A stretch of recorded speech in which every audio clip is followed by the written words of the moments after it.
আসিফ মাহমুদ সজীব ভুঁইয়া যুব ও ক্রীড়া মন্ত্রণালয় এবং স্থানীয় সরকার পল্লী উন্নয়ন ও সমবায় মন্ত্রণালয়ের উপদেষ্টা। সাংবাদিক জুলকারনাইন সায়ের তার এক ফেসবুক পোস্টে বলেছিলেন, উপদেষ্টা আসিফ মাহমুদের বাবা বিল্লাল হোসেন জেলা পর্যায়ে স্থানীয় সরকার প্রকৌশল অধিদপ্তরের তালিকাভুক্ত ঠিকাদার হয়েছেন। বিষয়টি নিয়ে সাংবাদিক জুলকারনাইন সায়েরের সাথে কথা হয় উপদেষ্টার। আসিফ মাহমুদ খোঁজ খবর নিয়ে জানেন যে ঘটনা সত্য।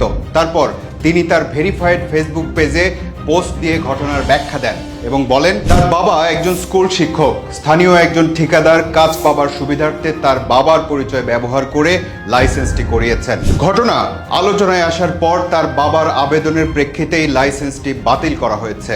কারণ হিসেবে উপদেষ্টা আসিফ মাহমুদ বলছেন, ছেলে যখন সংশ্লিষ্ট মন্ত্রণালয়ের উপদেষ্টা তখন তার বাবার ঠিকাদারি ব্যবসায় জড়ানোটা কনফ্লিক্ট অফ ইন্টারেস্ট বলে মনে করেন তিনি।